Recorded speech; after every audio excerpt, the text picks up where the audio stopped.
Hello friends, hope you are doing well wherever you are right now. মৌসুমী বায়ু অর্থাৎ বর্ষাকাল মনে হচ্ছে শুরু হয়েছে। এখন বৃষ্টি হচ্ছে সকালে। এটা রাস্কিন বন্ডের সিজন, অর্থাৎ সাহিত্যিক রাস্কিন বন্ডের যে ছোট গল্পগুলো আছে সে গল্পগুলো এক একটি হচ্ছে প্রাকৃতিক বর্ণনা হাজারো জিনিসের, অর্থাৎ প্রকৃতিতে যে উদ্ভিদ, কীট পতঙ্গ, আবহাওয়া পরিস্থিতি, ইকোসিস্টেম আছে তার সুন্দর সতেজ প্রাণবন্ত বর্ণনা হচ্ছে রাস্কিন বন্ডের শর্ট স্টোরিতে আমরা দেখতে পাই। তাই এটা হচ্ছে রাস্কিন বন্ডের সিজন, অর্থাৎ ফাইন ইনসেসেন্ট নিডলস অফ রেন, অর্থাৎ সূচের মতো অগণিত অবিরাম বৃষ্টি পড়ছে। সো ইট ইজ ড্রিজলিং, গুড়ি গুড়ি বৃষ্টি। তো প্রসঙ্গ হচ্ছে যে আজকে আমরা আলোচনা করব মাইন্ড নিয়ে, অর্থাৎ মানুষ কে বাস্তবে। তো মানুষকে বলতে গিয়ে এই অন্বেষণে আধ্যাত্মিকরা, ধর্মীয় নির্মাতারা বলেছেন যে সোল, স্পিরিট বা আত্মা, কিন্তু মানুষ সন্তুষ্ট হননি সবাই, তাই অন্বেষণ এখনো চলছে।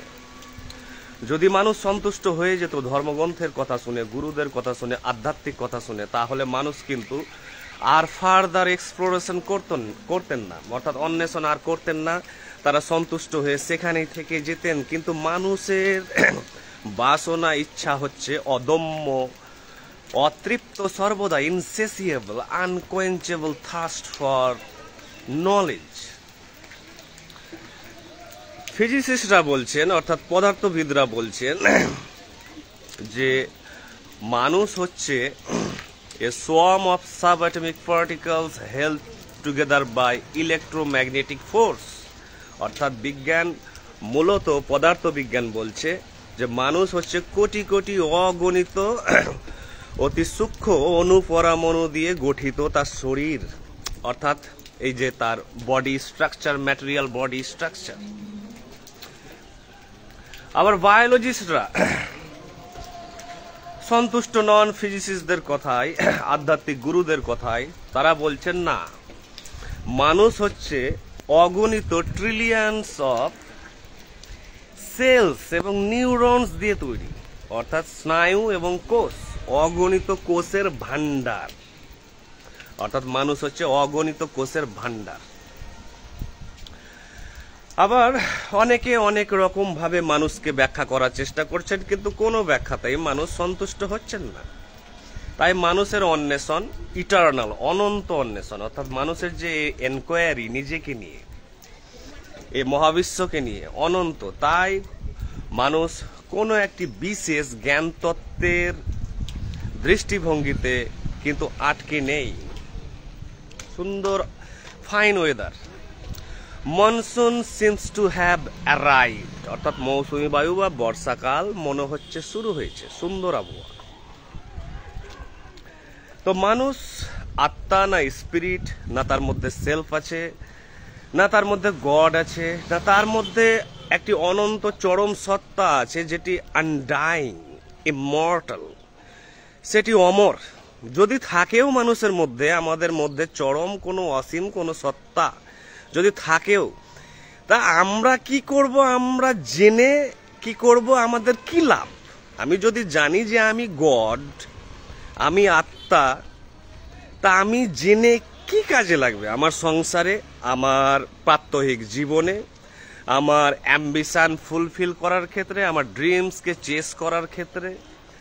আমি জীবনে দার্শনিক হব, বিজ্ঞানী হব, সাংবাদিক হব, সাহিত্যিক হব, বিজনেস টাইকুন হব, ক্রিয়েটিভ পারসন হব, ইন্টেলেকচুয়াল হব। তো এইগুলোর ক্ষেত্রে আমি জেনে কি করব? আমার কি লাভ? কিভাবে আমি বেনিফিট পাবো এখান থেকে?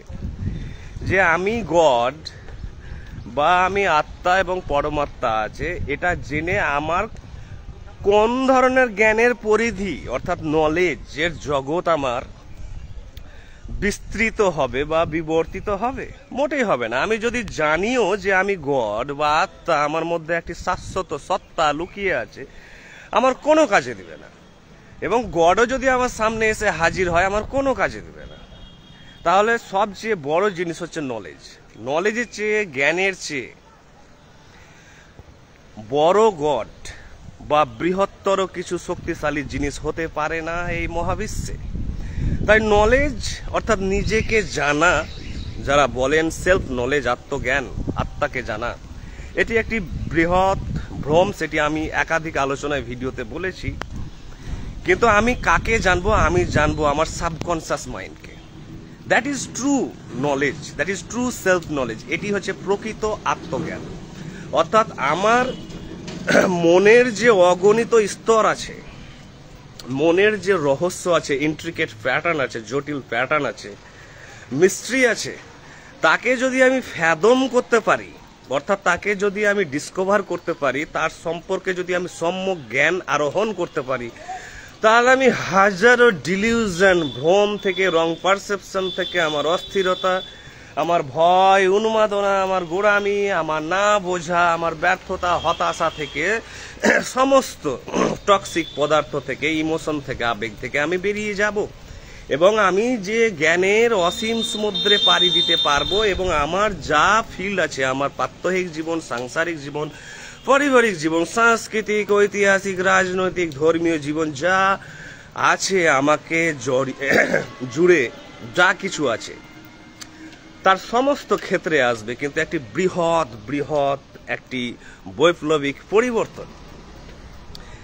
তাই মানুষকে যদি বলা যায়, তাহলে মানুষ হচ্ছে মন, অর্থাৎ মাইন্ড। এই মাইন্ড কি? এই মাইন্ড এর স্ট্রাকচারকে বুঝতে হবে, যে মাইন্ডের এলিমেন্টসকে, বিল্ডিং ব্লকসকে বুঝতে হবে, অর্থাৎ এর কনস্টিটিউয়েন্ট এলিমেন্টসকে বুঝতে হবে। মন কি, অর্থাৎ হোয়াট ইজ মাইন্ড? মাইন্ডকে বাদ দিয়ে কেউ যদি আর কিছু মানুষ সম্পর্কে জানতে চায়, তাহলে তার কোনো কাজে দিবে না বিশেষভাবে। তিনি যতই চেষ্টা করুন আর যতই সে বলুন যে সে সেলফ এনলাইটেন্ড, আত্মজ্ঞানী, এগুলো প্রচলিত গ্র্যান্ড মিথ, এগুলো রঙিন মিথ, বদ্ধ বিশ্বাস, যেগুলো যুগ যুগ ধরে চলে আসছে। তো মাইন্ড হচ্ছে আমাদের চিন্তন দিয়ে তৈরি, আমাদের ধারণা দিয়ে তৈরি, পূর্ব অর্জিত ইনফরমেশন, ডেটা, ফ্যাক্টস থেকে শুরু করে, অর্থাৎ বিভিন্ন অভিজ্ঞতা থেকে শুরু করে আমরা যা কিছু সংগ্রহ করি পঞ্চ ইন্দ্রিয়ের মাধ্যমে, তাই কিন্তু মনের অস্তিত্ব গঠনে সাহায্য করে।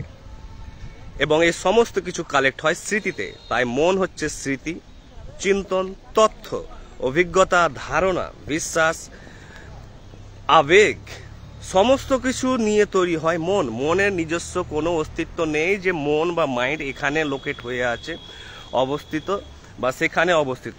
মন ঠিক একটি ফুলের মতো, ঠিক এই মহাবিশ্বের মতো একটি গাছের মতো। অর্থাৎ ফুলের যেমন নিজস্ব কোনো অস্তিত্ব নেই তার পাপড়ি ছাড়া, অর্থাৎ পেটালস, ছোট ছোট কয়েকটি পেটালস নিয়ে তৈরি হয় ফুল। অর্থাৎ তার অর্গ্যানিক আইডেন্টিটি, তার হোলিস্টিক আইডেন্টিটি, তার সার্বিক পরিচয় তৈরি হয় ফুলের।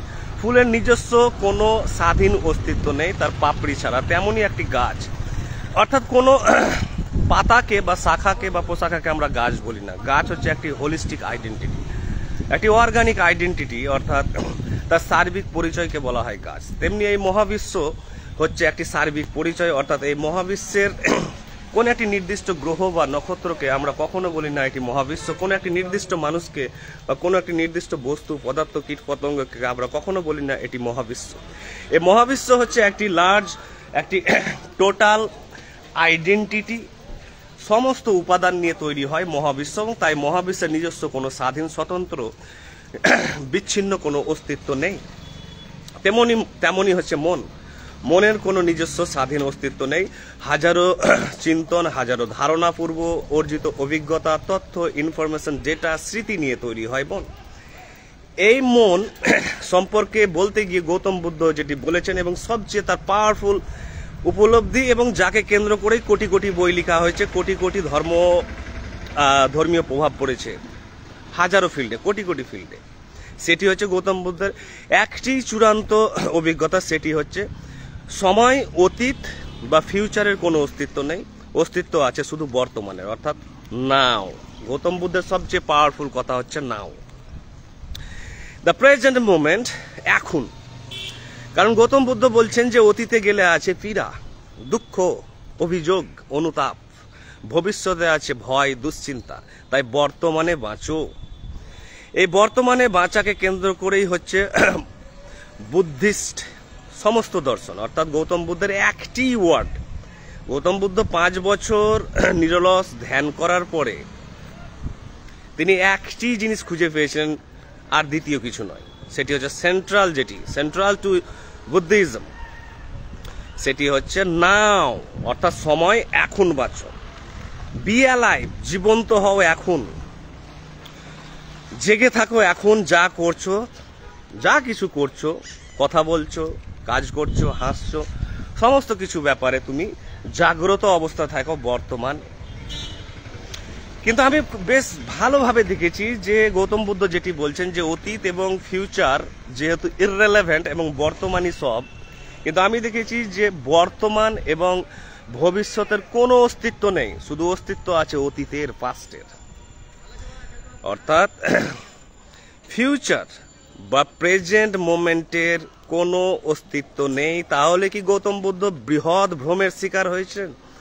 এবং আমার যতদূর মনন ধ্যান বলছে দীর্ঘ, গৌতম বুদ্ধ নিজেও কিন্তু বৃহৎ ভ্রমের শিকার হয়েছেন যখন তিনি ঘোষণা করলেন যে শুধু বর্তমানেরই অস্তিত্ব আছে। কিন্তু বর্তমানের কোনো অস্তিত্ব নেই, ফিউচার তো নেই, ফিউচার বলে কিছু হয় না, ভবিষ্যৎ বলে। বর্তমান যে মুহূর্তটিকে গৌতম বুদ্ধ বলছেন টাইম হিসাবে, অস্তিত্ব হিসাবে, এন্টিটি হিসাবে, সেই সময় কিন্তু ফ্র্যাকশন অফ সেকেন্ডে আছে। বর্তমান মুহূর্ত, এই যে মুহূর্তটি আমি কথা বলছি মনে হচ্ছে এটি বর্তমান মুহূর্ত নয়, কারণ যে সেকেন্ডে যে স্পিডে এই টাইমটি ট্রাভেল করছে সেটি কিন্তু দ্রুত ফ্ল্যাশ অফ লাইটের মতো, বিদ্যুতের ঝলকানির মতো কিন্তু দ্রুত অতীতের মাতৃগর্ভে বিলীন হয়ে যাচ্ছে। তাই শুধু অতীত আছে, অর্থাৎ আমার অতীত, আমার মাইন্ড বলতে বোঝানো হয় অতীত। মনের কোনো বর্তমান বা ভবিষ্যতের অস্তিত্ব নেই। মন মানেই হচ্ছে পাস্ট, অতীত। কারণ আমার মন স্মৃতি দিয়ে তৈরি, নির্মিত, আর সমস্ত স্মৃতি হচ্ছে অতীত।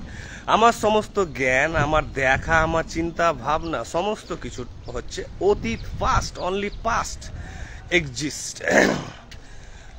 তো আমার অতীত ইনফরমেশন, ডেটা, এক্সপেরিয়েন্স, স্মৃতি, সমস্ত স্বাদ, গন্ধ সব অতীত থেকে নিয়েই আমি এখন যা কিছু দেখার চেষ্টা করছি, বোঝার চেষ্টা করছি, তা কিন্তু অতীতের সাহায্যেই করছি। অতীতকে যদি কেড়ে নেওয়া হয়, অর্থাৎ মানুষের স্মৃতিকে যদি ডিলিট করে দেওয়া হয়, তাহলে তার আর কোনো বোধ, উপলব্ধি, আন্ডারস্ট্যান্ডিং, পারসেপশন আর কিছুই হবে না। কারণ আমাদের সমস্ত উপলব্ধি, ব্যাখ্যা, তুলনা সব হচ্ছে অতীতে অর্জিত স্মৃতির ওপরে ভিত্তি করে। অর্থাৎ অতীতে যে স্মৃতি আছে আমাদের, পাস্ট মেমোরি, সেই পাস্ট মেমোরিতে যেহেতু অসংখ্য ইনফরমেশন স্টোর হয়ে আছে, সেই ইনফরমেশন ডেটার ওপরে ভিত্তি করে আমি সমস্ত বর্তমান এবং ভবিষ্যৎকে কল্পনা করার চেষ্টা করি। যেমন এখন আকাশে মেঘ, অর্থাৎ মনসুন, বর্ষাকাল আসছে। এই আকাশে যখন দিকে তাকিয়ে আমি দেখছি, তখন এই আকাশ কিন্তু, যে শব্দটি বলছি স্কাই, আকাশ, এই শব্দটি সম্পর্কে আমার ধারণা বা অভিজ্ঞতা আমার পূর্ব থেকে অর্জিত আছে আমার স্মৃতিতে। আকাশে মেঘ, যে মুহূর্তে বলছি মেঘ বা ক্লাউড, এই বিশেষ শব্দটি কিন্তু আমার অতীতের অর্জন। এবং মেঘ সম্পর্কে আমার নানান ধারণা, কাব্যিক মনোভাব, দার্শনিক মনোভাব, বৈজ্ঞানিক মনোভাব, যা কিছু আমার আন্ডারস্ট্যান্ডিং আছে, উপলব্ধি আছে মেঘ সম্পর্কে, আকাশ সম্পর্কে, তা কিন্তু পূর্ব থেকেই অর্জন করা আছে এবং সেটি স্টোর হয়ে আছে আমার স্মৃতিতে। তাই আকাশ যখন দেখছি, আমি কিন্তু আকাশ আদৌ দেখছি না, মেঘ আমি দেখছি না। মেঘ সম্পর্কে, আকাশ সম্পর্কে যা আমার কাছে তথ্য জ্ঞান আছে তা অতীতে আছে, এবং সেই অতীতের মাধ্যমে, অতীত স্মৃতির মাধ্যমে আমি কিন্তু আকাশকে দেখার চেষ্টা করছি, এবং আকাশ যে বাস্তবে কেমন তা কিন্তু আমরা দেখছি না। Akash as it is, the sky as it is, the cloud as it is আমরা দেখতে পাচ্ছি না, কারণ আমরা দেখছি সমস্ত অতীত স্মৃতির ধারণা, অভিজ্ঞতা, ছবি, প্রতিবিম্বের মাধ্যমে। এমনটাই আমরা দেখি প্রত্যেকটি সম্পর্ক, প্রত্যেকটি ঘটনা, প্রত্যেকটি কথাবার্তা, আমাদের সমস্ত অভিজ্ঞতা, আমাদের প্রেয়ার, প্রার্থনা, আমাদের কথাবার্তা থেকে শুরু করে আমাদের অভিজ্ঞতা, স্বাদ, সমস্ত কিছু হচ্ছে অতীত। তাই আমরা হচ্ছি, উই আর এ হিস্ট্রি। আমরা হচ্ছি অ্যাকচুয়ালি, মানুষ হচ্ছে ইতিহাস, অতীত ইতিহাস। এই অতীত ইতিহাস হচ্ছে সাবকনসাস এবং আনকনসাস এবং কনসাস, এই যে তথাকথিত যে মনের যে বিভাজন সিগমন্ড ফ্রয়েডের, এই জগৎটাই হচ্ছে আমাদের টোটাল ভান্ডার নিজেকে জানার। অর্থাৎ এই অতীত ইতিহাস হচ্ছে একটি বৃহৎ গ্রন্থাগার। এই অতীত ইতিহাস তৈরি হয়েছে অগণিত স্মৃতি দিয়ে, রঙিন রঙিন স্মৃতি, বিভিন্ন ধরনের স্মৃতি দিয়ে, মেমোরি, ইনফরমেশন, থট দিয়ে তৈরি। এবং এই মনে অর্থাৎ স্মৃতি হচ্ছে একটি বৃহৎ গ্রন্থাগার, যেখানে আছে অগণিত বই, অগণিত উপন্যাস, কার সম্পর্কে? আমার নিজের সম্পর্কে। এবং এই জগৎ, এই দৃশ্যমান যা কিছু দেখছি, আমার সংস্কৃতি, আমার রাজনীতি, আমার পরিবার, আমার সম্পর্ক, আমার কথাবার্তা, আমার লেনদেন, সমস্ত কিছু দেখছি কিন্তু এই অতীত লাইব্রেরির মাধ্যমে। তাই ইতিহাসকে যেমন না জানলে ভালো করে একটি দেশের বা সমাজের বা সভ্যতার প্রগতি সম্ভব নয়, ইতিহাসকে ভালো করে বোঝার পরই কিন্তু বর্তমান এবং ফিউচারকে আমরা নির্ধারণ করতে পারি। যেমন একজন ডক্টর একটি পেশেন্টের অতীত কেস স্টাডি জানার পরই তার কিন্তু ডায়াগনোসিস করতে পারেন যে তিনি কোথায় আছেন, পেশেন্টটি দাঁড়িয়ে, তার কি রোগ, তার মেডিকেশন কি হবে, সমস্ত কিছু কিন্তু করেন ডক্টর কেস স্টাডির মাধ্যমে। অর্থাৎ পেশেন্ট কেস স্টাডি, অর্থাৎ রোগীর অতীতে কি হয়েছে, অর্থাৎ কেন সে ভুগছে, সমস্ত সিমটম হচ্ছে, সমস্ত ঘটনা হচ্ছে তার রোগের, হচ্ছে সব পাস্ট হিস্ট্রি, অর্থাৎ এই কেস স্টাডি। তাই কেস স্টাডি হচ্ছে ভেরি ভেরি ইম্পর্টেন্ট, এবং হিস্ট্রি। তাই প্রত্যেকটি মানুষ হচ্ছে এক একটি ইতিহাস, এবং এই ইতিহাসের যে গ্রন্থাগার, মেমোরি, স্মৃতি, এই স্মৃতিকে যদি আমরা পড়তে পারি, জানতে পারি, বুঝতে পারি, তাহলে আমরা আমাদের সম্পর্কে যা কিছু ধারণা আছে এবং আমাদের বিনিময়, আদান প্রদান, লেনদেন এই মহাবিশ্বের সাথে, সমাজের সাথে, সমস্ত কিছুতে কিন্তু আমরা কিন্তু এক্সেল করে যাব, উৎকর্ষ আমরা পাবো, এবং স্বচ্ছতা, ক্ল্যারিটি, ট্রান্সপারেন্সি আসবে। এবং এই অতীত স্মৃতির গ্রন্থাগার বা ইতিহাসকে পড়ব কিভাবে? পড়ার উপায় হচ্ছে মনন, আত্মসমীক্ষা, অন্তর্দর্শন, নীরবতা, নির্জনতা, একাকিত্ব, ধ্যান। এর মাধ্যমে যখন আমি আমার অতীত অবচেতন মনকে আমি যখন দেখব ধ্যানে, চেতনার মাধ্যমে, ধীরে ধীরে আমার মনের সমস্ত কার্যাবলীকে, বিক্ষিপ্ত কার্যাবলী, মনের সমস্ত প্রতিবিম্ব, রঙিন রঙিন ধারণা, আমার ভয়, অ্যাংজাইটি, সমস্ত কিছুকে যখন আমি ধীরে ধীরে দেখব, কোনো তাড়াহুড়ো করে নয়, অস্থিরভাবে নয়, জোর করে নয়, ধীরে ধীরে, স্বতঃস্ফূর্তভাবে, রিল্যাক্সে, তখন আমি দেখতে পাবো যে আমি আসলে কে। তো আমি হচ্ছি আসলে কোনো একটি নির্দিষ্ট ব্যক্তি নয়, যে আমি দেবাশিস সিনহা একজন শিক্ষক বা লেখক বা একজন বক্তা বা বাবা বা মামা বা কাকা, আমি কেউ নয়। আমি নির্দিষ্ট পার্টিকুলার ডেফিনিট আইডেন্টিটি নেই। আমি হচ্ছি অগণিত মানুষের ভিড়, অর্থাৎ অগণিত সভ্যতা, কালচার, সংস্কৃতি, মানুষের কথাবার্তা, শিক্ষা ব্যবস্থা থেকে আমি অগণিত ধারণা আমি অর্জন করেছি, যার কোনো একটি নির্দিষ্ট জগতে কিন্তু আমি অবস্থিত নই। আমি হচ্ছি একটি ছড়ানো ছিটানো একটি মহাসমুদ্র, অর্থাৎ আমার ভেতরে আছে হিউজ ক্রাউড, এ মাল্টিটিউড। আমি অগণিত ছড়ানো ছিটানো ভিড়, আমি কোনো নির্দিষ্ট আমি নেই।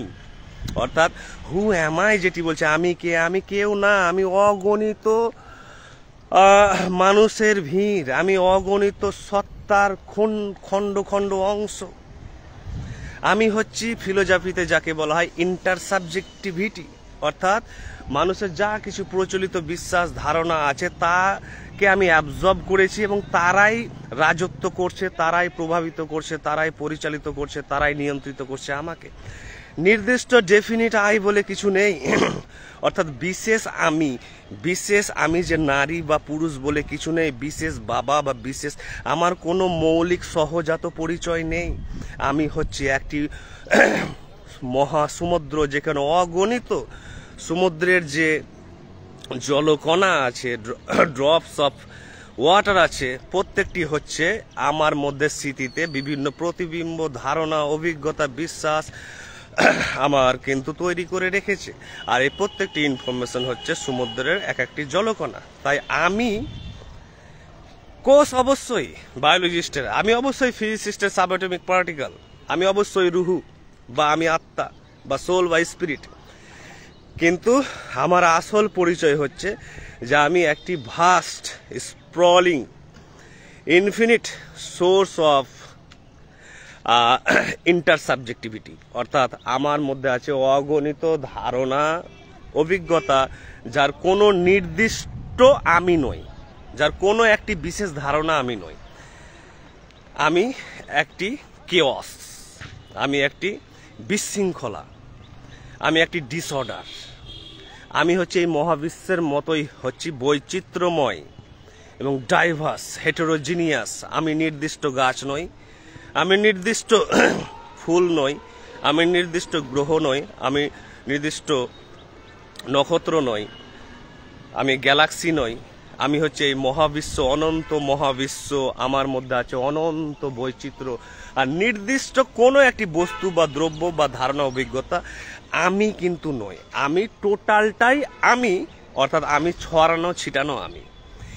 এইকে জানাই হচ্ছে সর্বোচ্চ জ্ঞান। যে জানে, বড় বড় কিছু দার্শনিক আছে তারা অবশ্যই জানেন, যিনি জানেন তার আর কাউকে জানার দরকার নাই। কে গড আছে, অলৌকিক ঘটে কিনা, আত্মজ্ঞান, ব্রহ্মজ্ঞান, স্বর্গ নরক, এগুলো নিয়ে কোনো কাজে দিবে না, কোনো কাজে দিবে না। শুধু জানতে হবে যে আমি ইতিহাস, আমি অতীত স্মৃতি, বর্তমান এবং ভবিষ্যতের কোনো অস্তিত্ব নেই।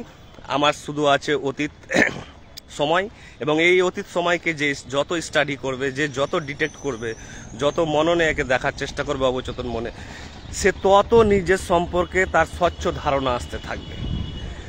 আর বাকি সব হচ্ছে গ্র্যান্ড মিথ। Thank you.